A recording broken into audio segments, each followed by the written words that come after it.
Hey, this is Donnie Smith, and this is not a live video, but it is a video where I'm going to answer some of your questions. I don't want to get too behind again, where I didn't get a lot of your questions answered. With the holidays here, kind of busy, so I want to be sure and get some of your questions answered. So first of all, I hope you all had a great Christmas. I hope you got to spend time with your family and relax and all those things. And also, I'd like to wish you a happy new year. I hope you have a great 2020.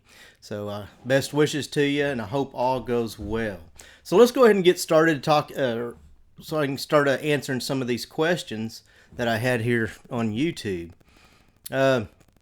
Peter Smith NYC says, hi, enamel primer or epoxy primer on a car frame sanded to metal? Thank you.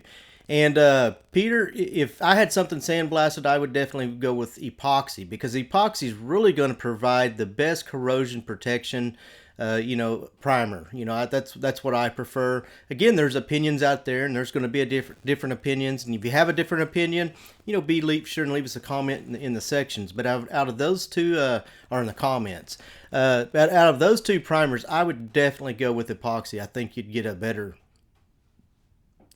corrosion protection. And thing about epoxy, if you're going to paint it, a lot more products are compatible with epoxy, meaning you can spray different types of products on top of it without causing any problems. So my vote on that is definitely epoxy primer. Okay, let's look here. Hello, I'm working, or this is Michael Peralix. Says, hello, I am working on a 1990 ZR1. On the rear bumper cover, top center, some paint has chipped off. What would be the best to use to build up these areas? Build them back up. Very thin, just paint thickness. Can I use several coats of filler primer or some kind of glaze? I use some SMC compatible short strand long hair filler for deep places, but I don't think that will work on plastic or is workable that thin. Thanks for the great video. Really helps out a novice. So Michael, what I would do, I definitely wouldn't want to use any fiberglass strand or anything like that. And if you say the paint is just peeling, probably what I would do is feather edge it out. And what I mean is just sand that area until you're down to past where that's peeling at, and it's going to kind of layer the different layers out so you don't have a real deep groove where you're sanding at. And then you may go ahead and put a couple coats of primer filler over the whole feather edged area, and then reblock that out just to make sure you don't have any rings that come through after it's sanded or after it's painted. So that's what I would do. If it's just peeling, I really don't think there's no need for any type of fillers or anything like that. So just feather edge that out, sand it out, and then prime and block it. That's what I would do, and I hope that helps answer your question, Michael. Okay. Jerry Bailey says, can POR 15 be applied over the dealer installed undercoating, which I have removed most of the undercoating, but not all, especially the hard to reach areas? So, that one is a little bit hard to answer because, I don't know what kind of undercoating it is. I would say yes, especially with some of those areas, you can't get 100% of it out unless you sandblast it. So I don't see that would be any problem. If there's any restoration guys on here that does a lot of that, you might leave us your feedback below and give us a comment on what you think or what you do in a situation like this when you're not blasting. So the question is, he's got most of it off, but some of those hard to get areas, there's still some of that factory undercoating left on there. Will he be all right just to go ahead and coat that with POR 15? I would do it. I mean, it wouldn't bother me, but, there are guys that know a lot more about restoration than me. I'm more of a collision repair than that. But I wouldn't have a problem with it. Let's hear what you would do. Let's move down. The FISA, probably didn't say that right. But it says a 3M video has an instructor using some lightweight filler to fix a bumper and never mentioned no adhesives as a filler. And when I'm talking about adhesives in this video, I'm talking about it's you know, the two-part epoxies, the flexible parts repair, and things like that that you can put on there and acts kind of like a filler. You know, it mixes the two parts together inside that tube, and then you put it on there and block it out. And he says he saw a 3M instructor using lightweight filler, and I bet what that was a flexible parts putty. They do make, it's kind of like a glaze coat, you know, kind of like a glaze putty, except it does have some agents in it that help it flex a little bit more. So if you're going to use a putty like that, make sure it's a flexible parts putty. So yeah, make sure of that, or you know, use some of the, like the 3M plastic repair, you know, the flexible plastic repair that comes in the tube. And of course with that you do have to have the gun, and you know, it mixes inside that tube. So that's probably what you saw. Let's see, scrolling down here through the comments. Okay, Eric Habberski says, do you sand, primer, sealer, or leave it? And that's the thing about primer sealer. You know, it's really not designed to be sanded. You know, primer surfacer is. You know, you block that to get it nice and level. But the sealer just goes on to, you know, give it one uniform color, you know, so that you don't see through it. It's designed to help with adhesion and things like that. So you spray that on, wait the recommended time, you know, whatever it is. It might be 15 minutes, might be 30. And it may have a window up to, you know, 72 hours. So somewhere in between that period, be sure and read the technical data sheet for the exact product you're using, because they're all different.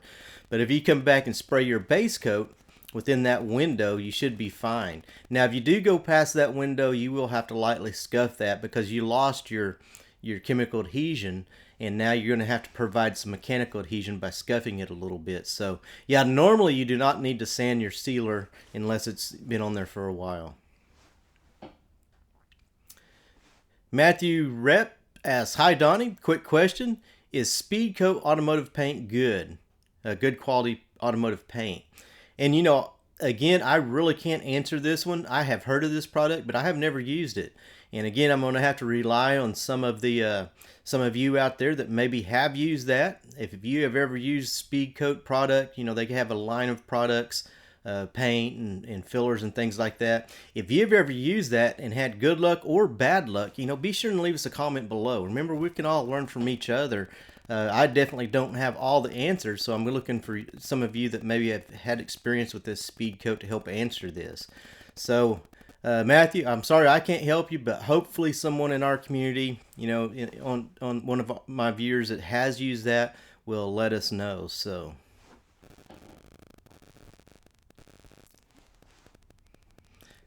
let's see.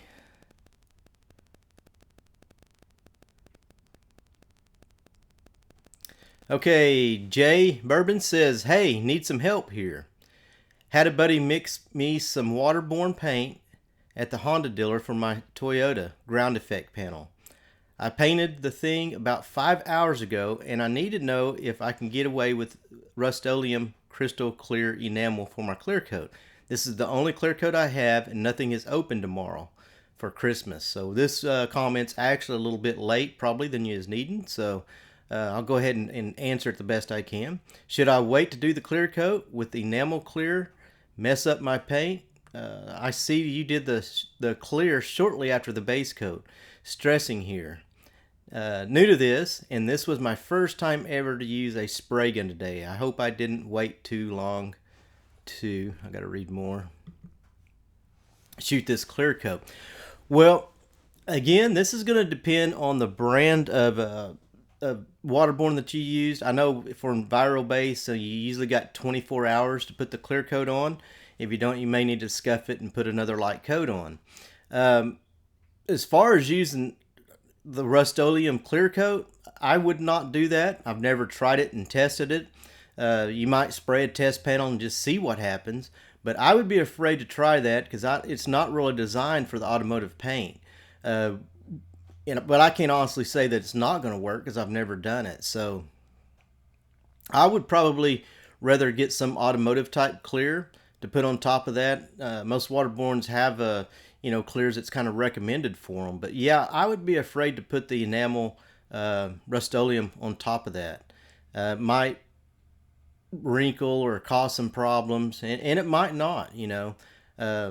Only thing I can truly say for that is to do a test panel, spray some on there and try it. And if you're spraying, if you're new at spraying, I usually do recommend that. If you're not for sure, how it's all going to work out, when you spray something, also spray, a little test panel, just maybe a part of a old fender, or just a piece of metal or whatever, and spray, do the same steps on that. And then whenever you, like for this, when you got the clear coat, you could clear it and see if it has any, if it does anything, if it works, and whether how well it would adhere. I'm not sure. I would not recommend that, but I'm not saying that it has never been done. I have seen some videos out there where people do paint cars with Rustoleum. I have never done that. Again, that's a new one to me. Well, it's not new. I've heard of it, but I have never tried it. So, again, if any of you have tried that out there with Rustoleum, you've had some experience with that, leave us a comment below, because I have not used that. I have sprayed, buildings, like inside of buildings. I mean, it does have a nice gloss to it, and it works well for that. But as far as automotive, I have no idea. I've never tried it.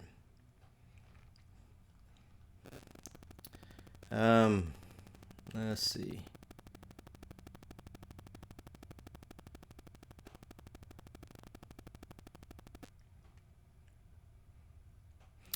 Jess Moore asks, and I'm replacing the door trim panel on a Nissan Titan, says, is the process pretty much the same regardless if the make and model? I'm going to fix the window on my '06 Chevy Impala soon. Any pitfalls I should look for?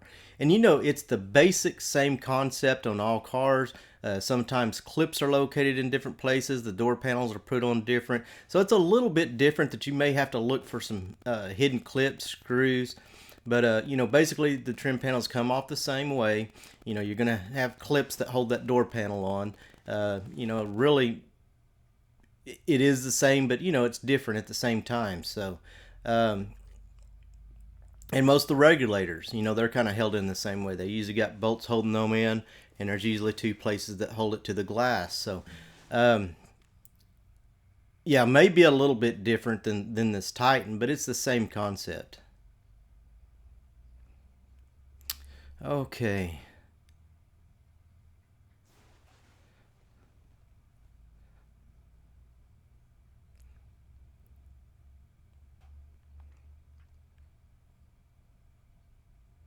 See, I'm just looking through the comments to see what else I have.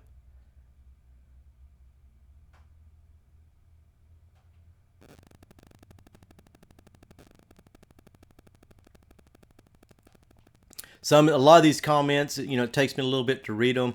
They're just commenting, liking the video, or, having something to say. Maybe they didn't like it and they're telling me about it, whatever. So, they're not questions, so I'm kind of having to read through those.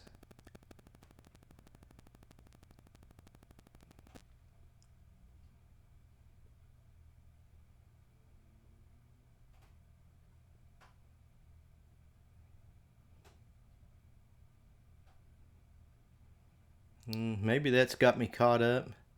Let's see what's this.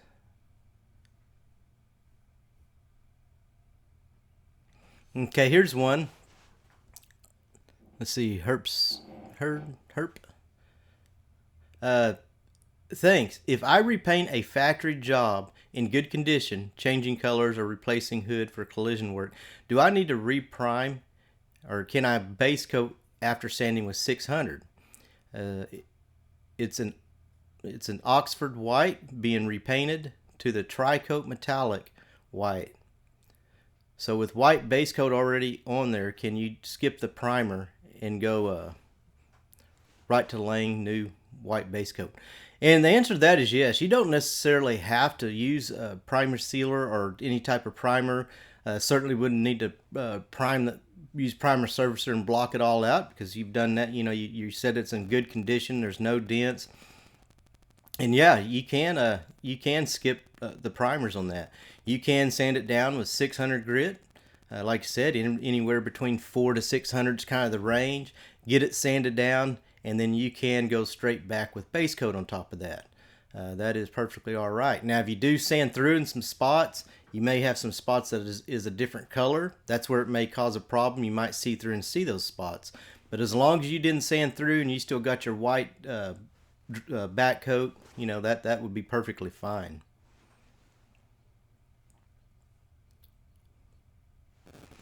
Okay, Ryder Cole says, do you spray surface primer before spraying primer sealer?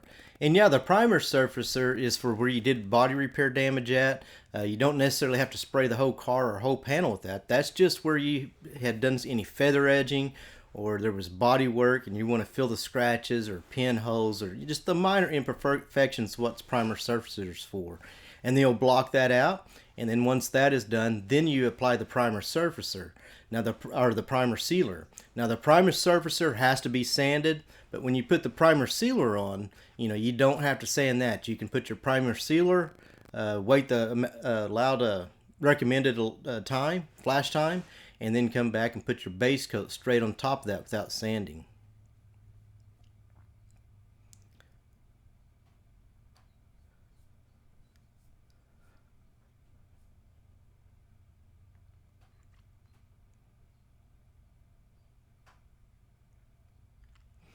Okay, here's one where I just final sanded a new part and got it ready for paint. It says, what grit did you use for sanding? Great video, by the way. It helped me out a lot. And what I normally use, I use a DA with the interface pad, you know, and I usually use 500. But really for final sanding, getting something ready for primer sealer or paint, anywhere between 400 and 600 is going to work fine.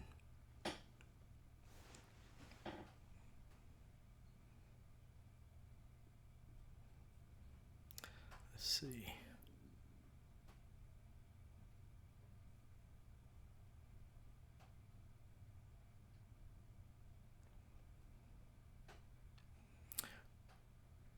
I think that about has them caught up to where I was at. So